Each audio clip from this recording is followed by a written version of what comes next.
Good day, folks. My name is John, and I wanted to take a moment to say thank you for taking your time to listen to this podcast. This is Hovering Over the Deep. It has been a tumultuous week on Wall Street. GameStop has indeed put power to the players. Millionaires have been made, and billionaires have been broken.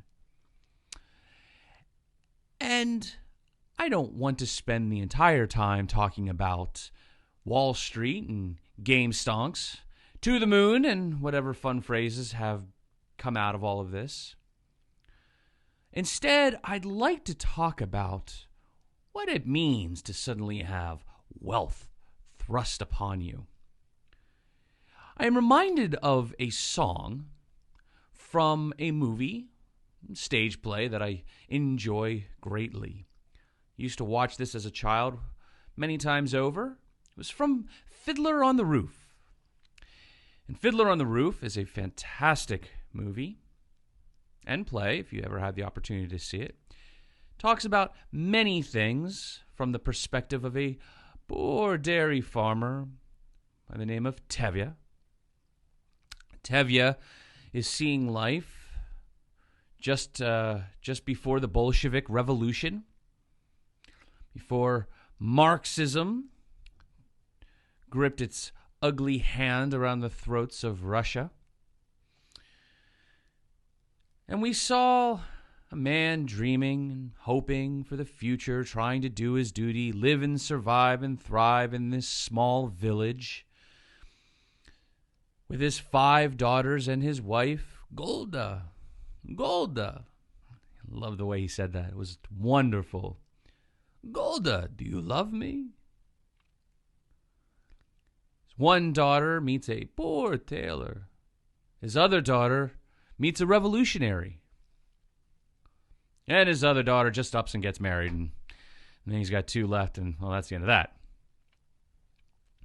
But Tevye sings this wonderful song. If I were a rich man. And I'm not going to sing to you this entire song. But it's interesting because Tevye, in this moment, is dreaming what it is like to be a rich man. If I were a rich man, I wouldn't work all day. If I were a rich man, I would build a staircase that goes to nowhere. If I were a rich man, my wife Golda, she would be very plump and well-fed, ordering her service around like a peacock.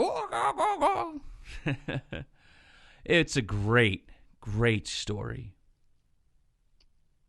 If I were a rich man, Tevye asks, I would spend all day reading the Torah, debating and philosophizing with the educated men. Now, this is interesting. If I were a rich man, debating and philosophizing with the educated men, people would come up to me. Yes, Rebbe Tevye. Whatever you say, Rebbe Tevye. Because don't you know, people listen to you when you're wealthy. Oh, if I were a rich man. If I were a wealthy man. Oh, it's a great, great, great movie. If you've never seen it, I implore you, please watch it. Take the time.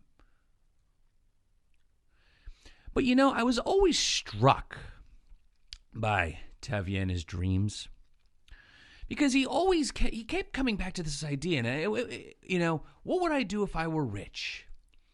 And wealth, it seems, changes a lot of people, or at least changes their perspective in a lot of cases. A lot of people they just endlessly dream what they would do if they were suddenly wealthy.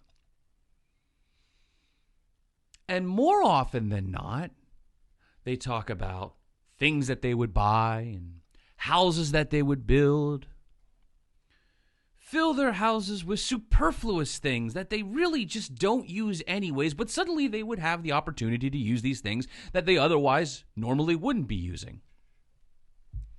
And it's an interesting thing, really. I once met a man who said that if he were a rich man, if he was suddenly thrusted with wealth, he would become a tinkerer. A tinkerer? Well, that's a very curious thing. What do you mean by a tinkerer? Don't you know that tinkerers are tinkerers not because they are wealthy, but because they are poor?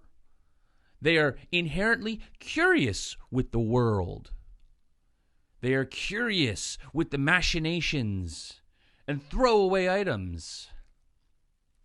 They are curious and have a desire to take broken things and make them work again.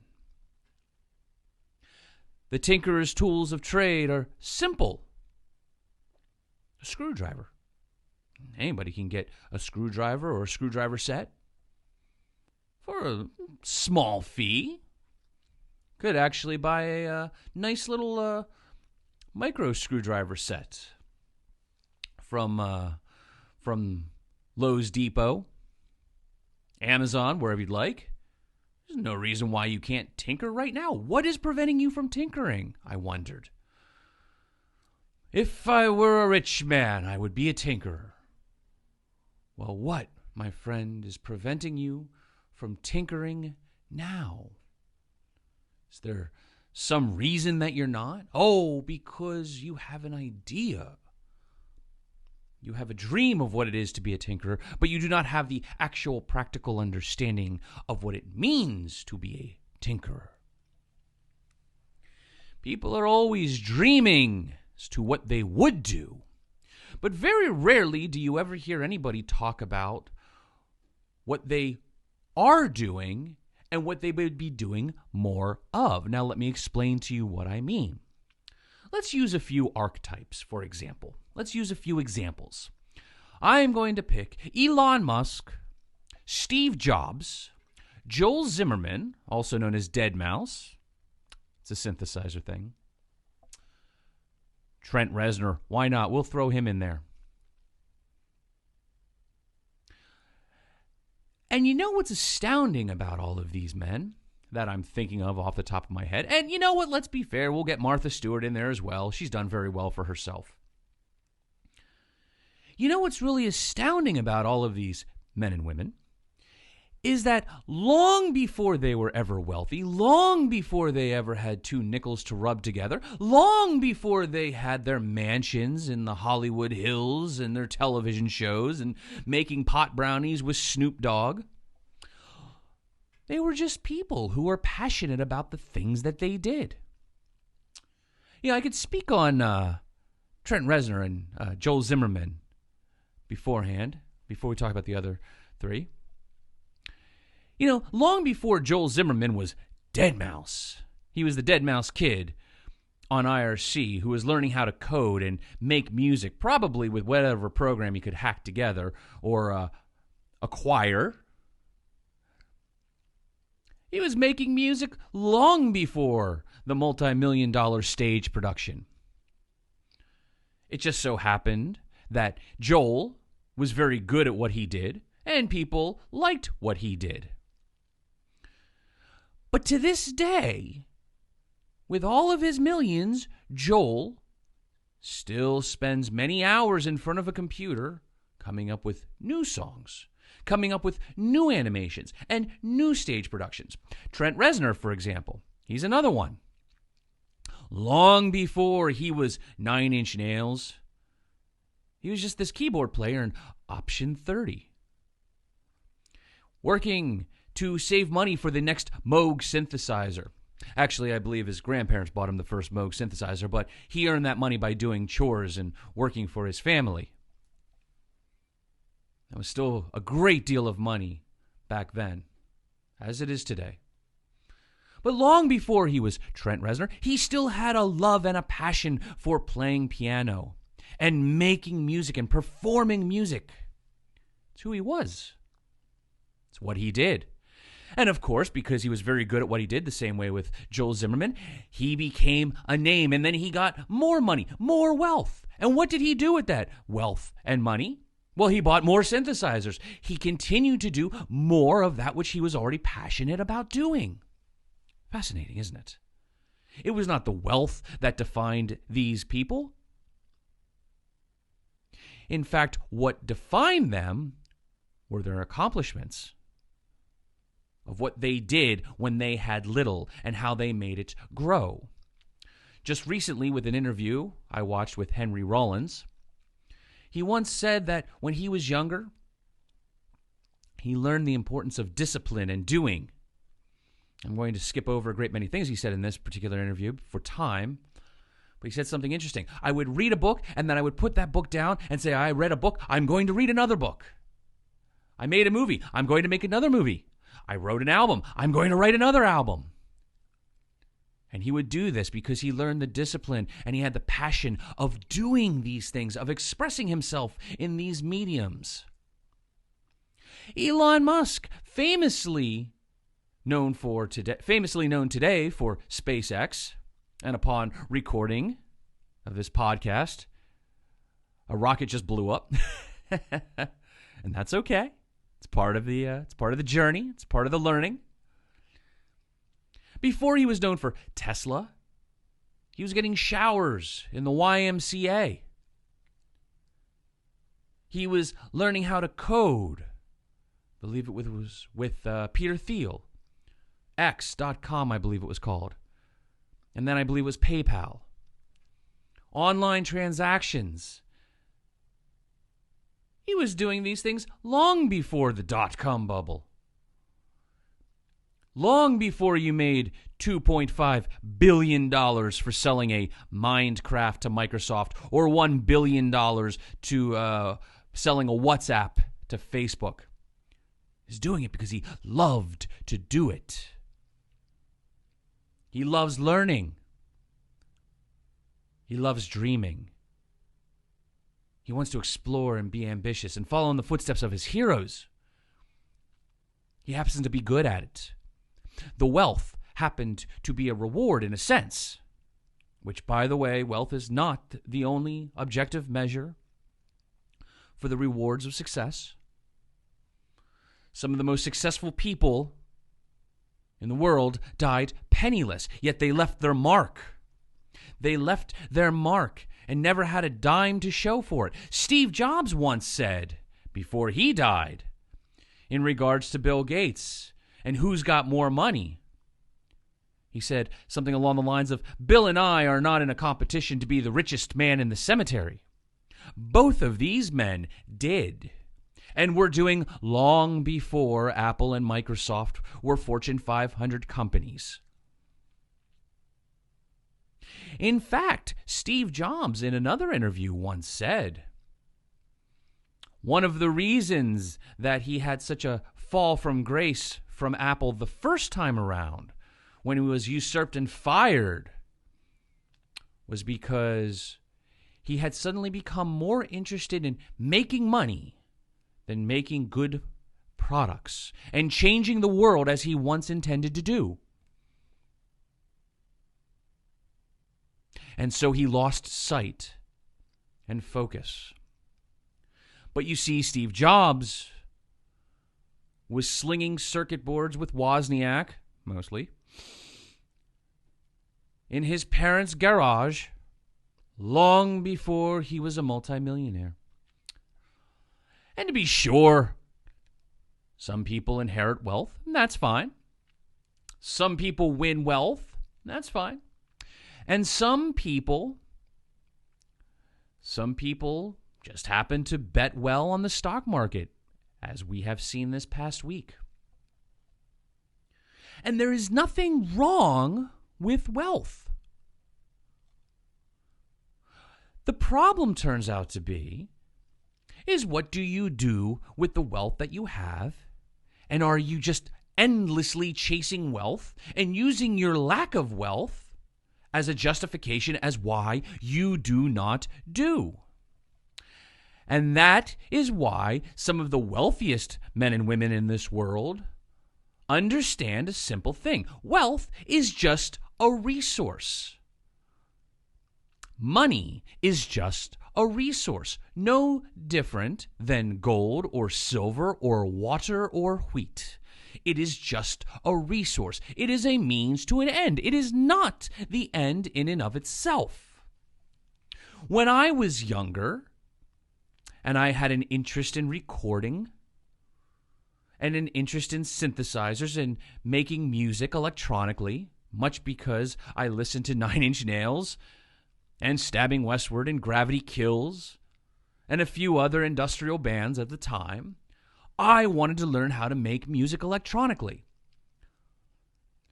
So I figured out ways to do it, and it was really quite awful. I found that I didn't have nearly the talent that some of these people that I looked up to had. But I learned many, many things, and I learned how to be resourceful, and I learned how to acquire programs, and I learned how to use things that were freely available to me. I learned workarounds. I learned how to accomplish many things by being resourceful.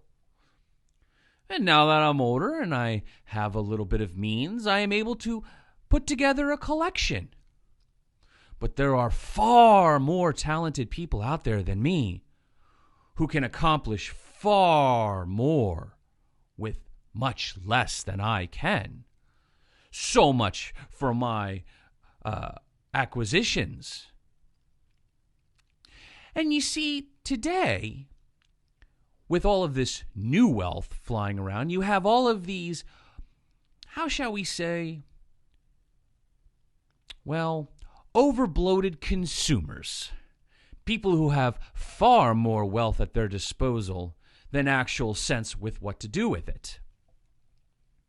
Oh, sure, they like to flaunt their acquisitions online, showing off all of their things and their toys that they buy just because they're expensive. They have no sense of style, no sense of taste, no sense of class, no understanding as to what they are actually holding in their hands. These are things to people, mindless things. There is this young woman on YouTube, and she looks like Rainbow Bright on crack. She oftentimes gives tours of her house with her wrapped Tesla and all of her Chinese junk that she fills her house up with, all of the nonsense that she buys on Amazon. This poor woman has no sense of style, of taste. She's wealthy, sure, and she likes to tell everybody how great it is, but yet at the end of the day, her life is devoid of meaning. It's really quite sad. I've seen another YouTube personality who has done quite well for himself, and yet he wraps his cars, his very expensive cars, in pink, and he lets everybody know how great and wealthy he is. He really has no interest in vehicles, unlike, say, Jay Leno or Tim Allen. Oh, those two men. Now those are connoisseurs. They love cars. They love tinkering on cars. And I can assure you of one thing. Regardless whether or not they were wealthy, and they are very wealthy, regardless whether they were or not, I guarantee you, in any life, these men would still be tinkering on cars. Maybe not on the scale. Maybe not in the warehouses that they have leased for their vehicles. But maybe a humble and modest setting. But they would love that one car as much as they love all of their cars. For you see, these men were passionate about what they were doing before the wealth. Joel Zimmerman, going back to Deadmau5 again, is another one. He too is passionate about cars. And yes, of course, there was the Ferrari. Who could forget the Nyan Cat wrapped Ferrari that he bought? And I believe there was the Huracan, the Lamborghini that he had for a while. But the interesting thing about Joel is he actually is a car guy as much as he is a synth guy. He is. Joel Zimmerman loves cars. He doesn't just buy a car because it's expensive. He buys it because he loves and appreciates the craftsmanship. He loves and appreciates what goes into it. The same way with synthesizers. I've watched video of his studio. I've watched videos of him in his studio. The man knows what he's buying. He has a very robust studio.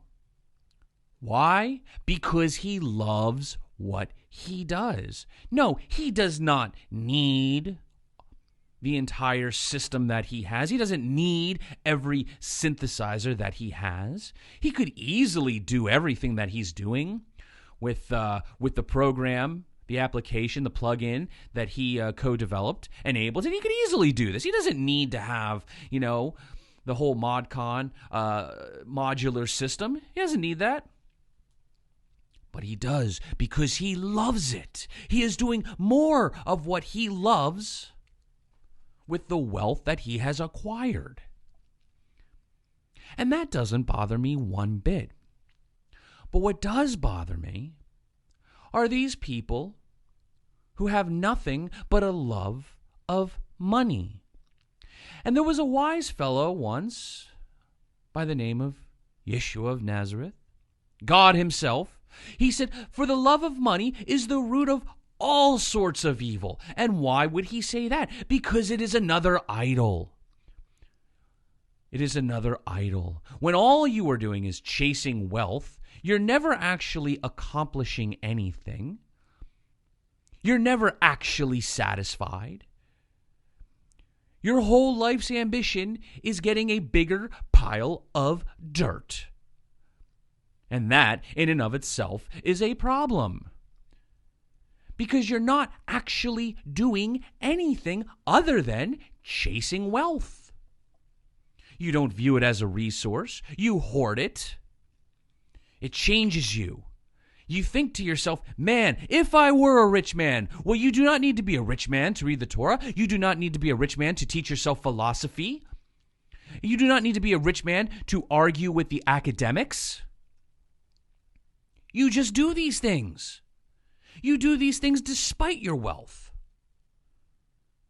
I am not making a dime doing these podcasts. I'm sitting in front of a keyboard stand, a cross keyboard stand that I acquired many years ago. On top of it is a piece of plywood, some foam that I had left over from another project, a USB microphone, my computer, and my newly made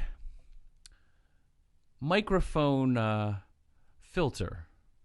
Forget what they're called. Sure, I could have spent one on $10 on Amazon. And it's a rather amusing little thing that I've put together out of an old T-shirt, a Tupperware cup, piece of metal that I had lying about, a screw that I had lying about, and as a base to keep this hovering over my microphone, so that way I don't get plosion, the p-p-p, and it's working quite well. A hockey puck that I drilled a hole into. Ingenuity, resource, yes, it's $10, sure, but I don't have $10 right now on me, and I'm not going to go on Amazon right now and buy one, and maybe in a few days later, I want to do my podcast now, and I have the ability to do it. And I'm not making a dime in this. I'm doing it because I love it.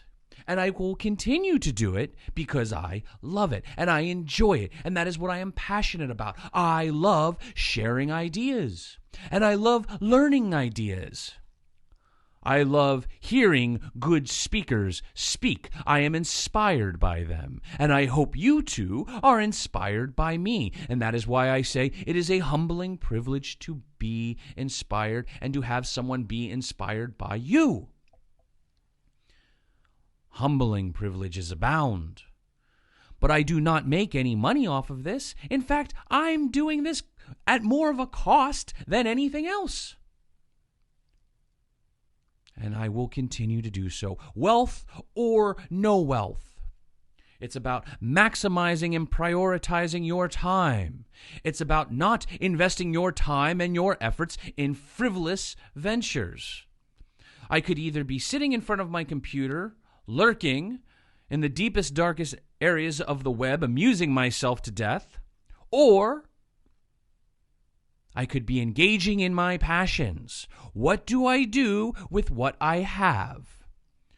And I can tell you this, that there are some people out there who do remarkable things with little to nothing. It is the passion that drives them. It is the desire that drives them. They will find a way. It's what separates the wheat from the chaff. What will you do with what you have been given? If you have been given little, will you do little? Or will you complain that you don't have enough? And if you have been given a lot, will you just sit there and do nothing because you just don't have enough? At least in your mind. But do we sit here and idly dream, if I were a rich man? No. Instead, go out and do. Find ways. Learn ways. Find out what you are passionate about. If you wish to write, then write. Don't let anything stop you. You don't need a computer or a typewriter. A pencil and paper will do many, many wonderful things. Same way if you're an artist. Same way if you're a musician. Same way if you're a philosopher or a theologian. As a parting thought, many years ago, when we still had CD-ROMs, my father bought a CD-ROM of 30,000 books. I believe it was when Project Gutenberg was just getting started. 30,000 books. The world's classical literature at my fingertips. Astounding. And I never read one of them. Now, isn't that interesting? If I were a rich man, I would spend my days philosophizing with the learned men, arguing with the Torah, and yet I have all of their works in front of me. And I'm a poor man, and I haven't even opened them up.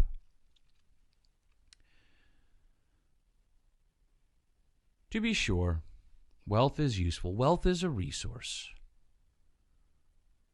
And wealth is a useful means. I don't begrudge anyone for being wealthy. But when you are wealthy for the sake of being wealthy, and you accomplish nothing, you're just as good as being poor and accomplishing nothing. With that, I say, use your gifts and talents. Find a way to do those things that you are passionate about. Do not be the lazy servant who just leaves their talents buried in the sand. Do not be the hoarder of wealth who has nothing to their name. Find a way to be resourceful. Necessity, they have said. Necessity is, indeed, the mother of invention. Thank you, folks, for taking the time to listen. I hope you glean something from this. Until next time,